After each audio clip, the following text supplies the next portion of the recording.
Halo, selamat siang dengan Ibu Sandra ya Bu ya. Iya Bu, selamat siang. Ya, sebelumnya Ibu saya mengucapkan terima kasih banyak karena Ibu sudah memberikan waktu untuk saya bisa interview. Saya ingin menanyakan Bu tentang pembelajaran apa yang sudah Ibu lakukan di rumah. Nah, saya dengar Ibu nih orang tua murid juga, guru juga di sekolah. Kalau boleh tahu usia anak Ibu berapa sekarang Bu? Kalau usia anak saya sekitar 1 tahun, mau 2 tahun sih. Wah, mau 2 tahun. Nah, Ibu sudah melakukan langkah-langkah apa aja supaya anak Ibu itu mau belajar, tertarik untuk belajar? Ada nggak Bu langkah-langkah yang dilakukan Bu? Kalau pertama itu ya, ketika dia baru lahir, beberapa bulan setelah lahir itu, sama ayahnya itu kan sering dibacakan dongeng. Kalau nggak dibacain dongeng, dia langsung diceritakan dongeng yang memang ayahnya itu hafal. Nah, jadi terbiasa, lalu diberikan buku cerita, mulai diperlihatkan, walaupun dia belum bisa gerak sana sini, tapi saya tunjukkan sebuah buku cerita gitu.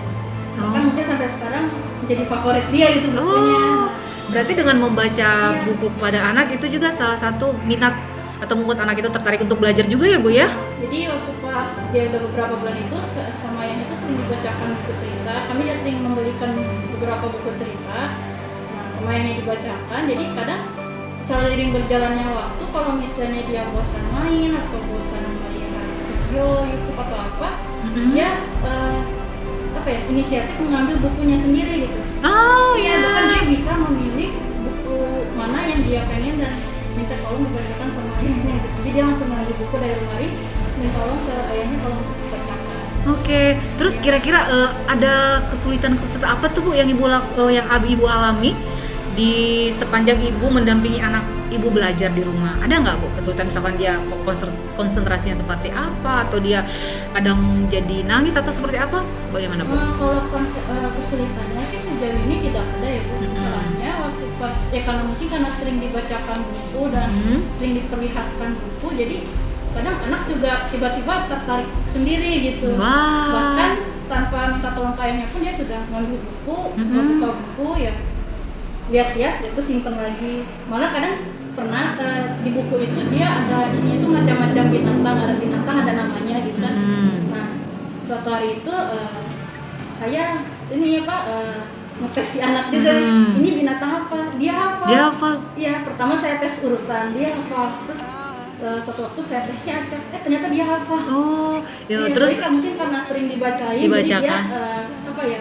sudah Jadi tiba-tiba terbiasa, gitu, ingat sudah ya. ingat, gitu. Jadinya kita gambar juga, kasih juga yang bentuk-bentuk gambar, flashcard itu terus menceritakan juga itu salah satu memotivasi anak untuk belajar ya Bu ya? Iya betul, jadi dia termotivasi sendiri. Bahkan kita sampai bingung beli buku apa lagi ya yang gambarnya itu beda iya, gitu. iya, Tapi ketika dibelikan buku, ditunjuk satu gambar, dia udah tahu gitu. Oh, ini gambarnya apa, ini lagi kegiatan apa, misalnya di gambarnya sedang membuat kue, dia tahu oh itu kue gitu.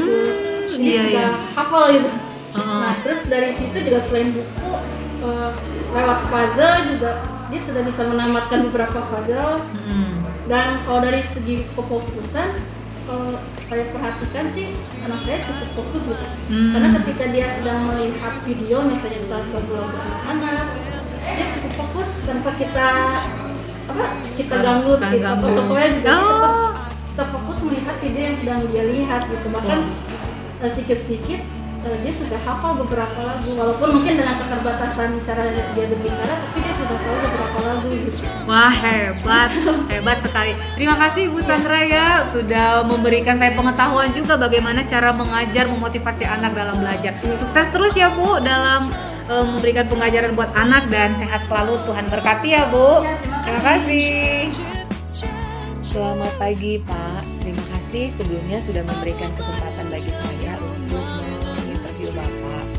Begini Pak, saya ada tugas penelitian dari kampus untuk mendata dan bertanya mengenai langkah-langkah apa yang Bapak lakukan untuk memotivasi anak-anak Bapak untuk semangat belajar, terutama kan di masa pandemi hampir 2 tahun ini pasti ya peran orang tua sangat dibutuhkan. Nah, saya pengen tahu apa yang sudah dilakukan oleh Bapak selaku orang tua murid dan sebelumnya usia anak Bapak kira-kira udah berapa tahun ya Pak? Terima kasih. Masih Bu, sudah beres.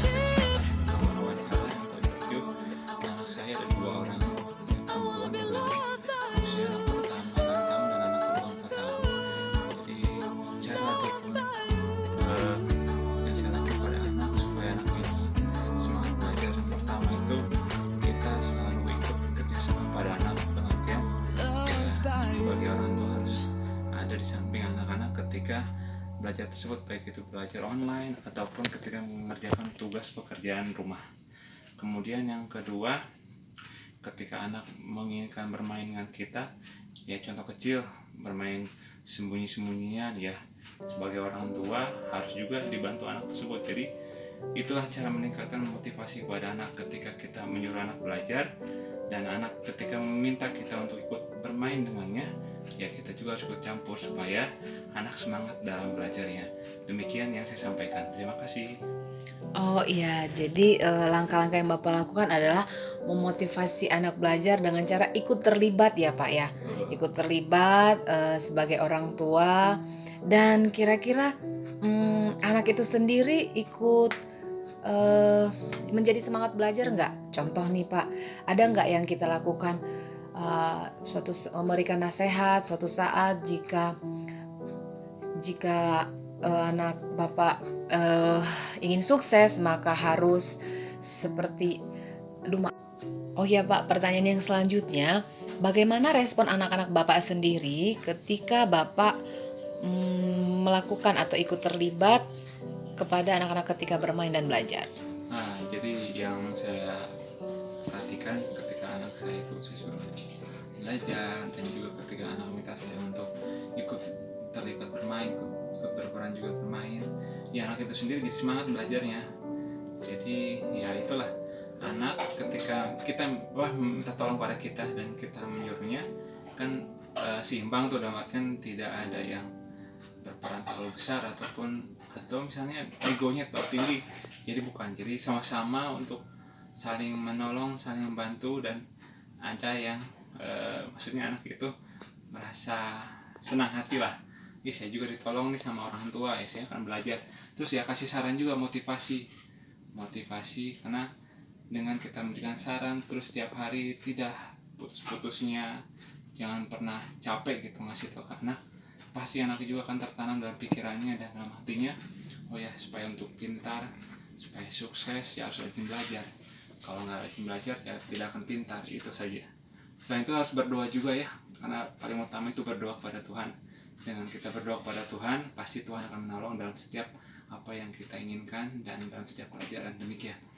Terima kasih ya Pak atas waktunya sudah bersedia untuk diwawancara. Semoga sehat selalu dan sukses dalam mendukung pembelajaran anak-anaknya. Ya, Tuhan sama-sama, berkati. Amin. Makasih, Bu. Halo, selamat pagi dengan Ibu Linda ya. Maaf ya Bu mengganggu. Saya ingin bertanya-tanya sedikit mengenai ini kan di sekolah Klasikal Terang Nusantara untuk kelompok bermain dan TK ya Bu ya. Nah saya mau tanya Bu, di kelompok bermain ataupun TK ini pembelajaran yang dilakukan oleh setara kemarin tuh pandemi selama hampir 2 tahun itu seperti apa sih Bu kira-kira?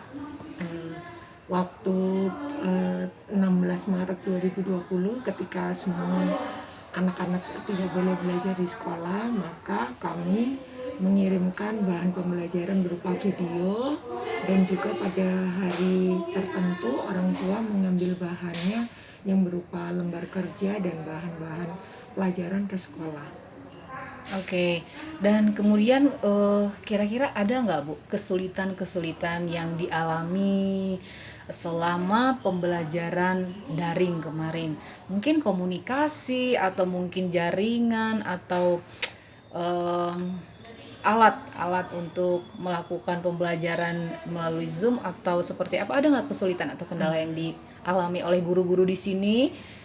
Seperti apa Bu? Boleh dijelaskan sedikit? Kendala yang mungkin dirasakan guru-guru terutama ya memang saat pandemi, orang tua juga pasti kesulitan dalam hal penghasilan dan biaya kuota memang kadang nggak sedikit juga ya, cukup menguras, dan di samping mereka harus memenuhi kebutuhan sehari-hari juga harus membeli kuota. Nah itu memang ada beberapa orang tua yang kesulitan di sana.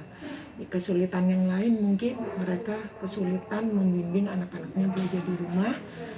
Itu disiasati dengan bertanya kepada guru dan kita memakai barang-barang yang ada di rumah. Misalnya bisa memakai tutup botol, memakai kardus dan semuanya. Oh, seperti itu, Bu. Dan saya mau bertanya sedikit, Bu, untuk di TK ini apakah murid-murid kelompok bermain dan TK sudah diperkenalkan untuk pembelajaran bahasa Inggris sendiri? Seperti apa, Bu? Untuk TK kami tidak ada pembelajaran bahasa Inggris karena bahasa Inggris itu baru dimulai di sekolah dasar kelas 1 semester 2. Sepengetahuan saya begitu. Oh, seperti itu. Jadi benar-benar di sekolah ini harus bahasa Ya. ibu dulu atau bahasa Indonesia dulu yang diperkenalkan ya, Bu ya. Sesuai dengan namanya Nusantara. Benar sekali. Oke, terima kasih banyak Ibu Ya, Linda sudah sama-sama, memberikan Miss waktunya. Agnes. Ya. Tuhan memberkati ya, Ya, Ibu. sama-sama. Selamat siang dengan Ibu Dia. Iya. Terima kasih sebelumnya Ibu sudah menyempatkan waktunya buat saya untuk tanya-tanya sedikit seputar pembelajaran. Nih, Ibu kan selaku guru TK juga dan selaku orang tua murid juga. Nih, saya mau bertanya sedikit, Bu. Kira-kira Bu, dalam pembelajaran bahasa Inggris sendiri ya, Bu ya. Di rumah kan kita tahu, sebagaimana kita ketahui pandemi kemarin itu hampir 2 tahun.